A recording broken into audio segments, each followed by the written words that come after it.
Peace, everybody. All right. We live on Instagram, Facebook, and YouTube. It's your girl, Morgan Renee Myers, tuning in with you all for another reading with story time with Morma. And we're reading the book Centered, Trading Your Plans for a Life That Matters by former NFL player Jason Brown. I had the pleasure of meeting this guy on his farm, First Fruits Farm. I always forget the name of the city, but it's a country town in North Carolina. Hold on, let me get, I think this is a little greasy. There we go. Maybe I'm greasy. I did put on a lot of coconut oil this morning. Anywho, but before we get into this read, let's get into my ruffle hat and my earrings. Yes, they were created by the hands of none other than me. I am Morma. For those that don't know, my name is Morgan Renee Meyer. So it's the first two letters of each of those names. Moremy. Morma. Okay? Because you're going to want more of my energy, entertainment, education, all that.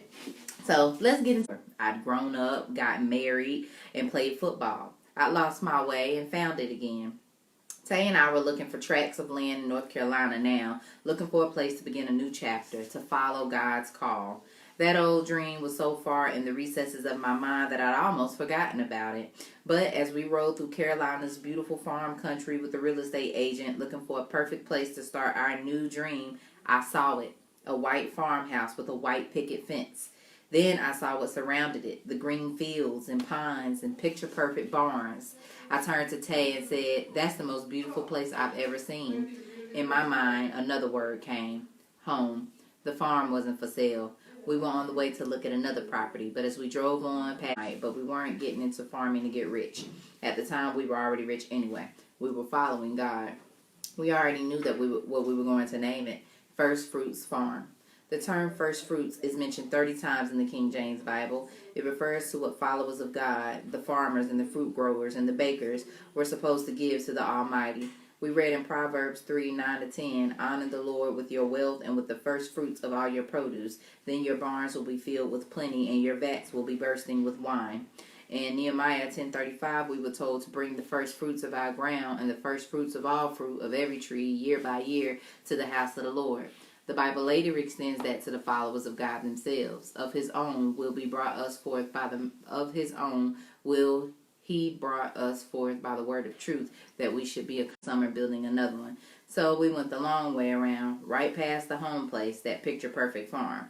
It wasn't for sale, but once I got a glimpse of the home place with the farmhouse that had looked so much like the one I dreamed about, no other place could compare. Still, Tay and I tried to get excited about somewhere else.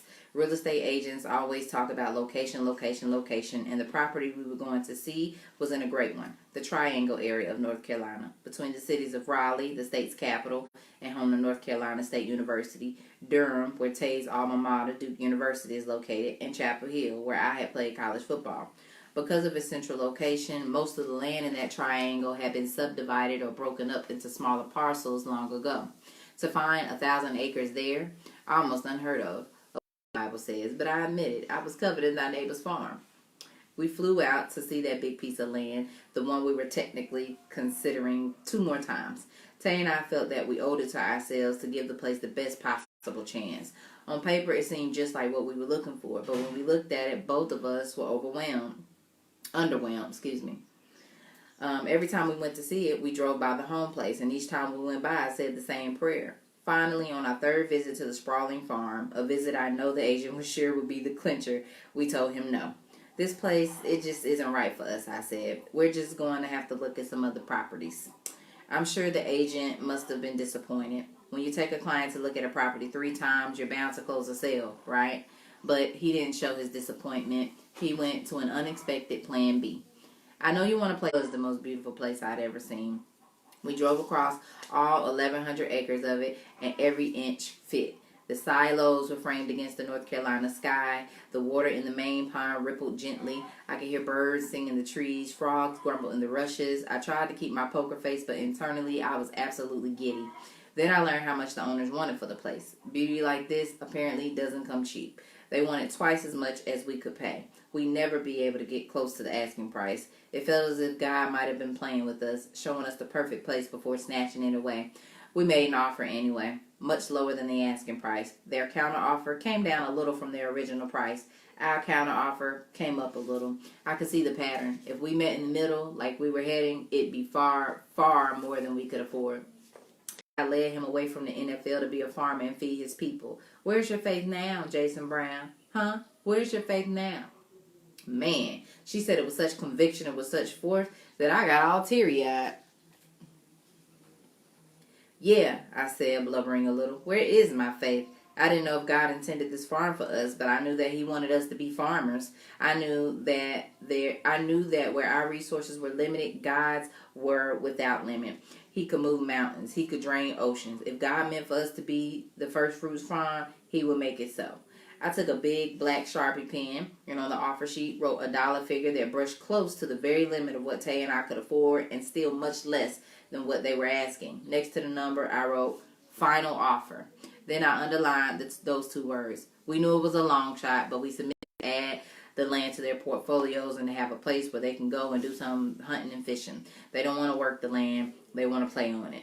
The 1,100 acre parcel we looked at 3 times, the place that we didn't want, that's owned by a billionaire now. I understand why those big dollar farmers are drawn to the land around here. Many farms like ours almost serve as wildlife refugees too.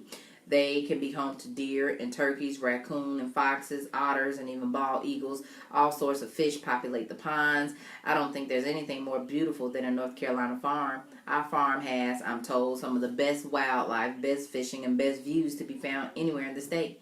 In fact, long before we owned it, the farm had help with managing the wildlife, especially what was looking for it. The manager said, if you wanted the place, I'd open up with an offer of around $4 million, but I wouldn't pay a penny over 4.5.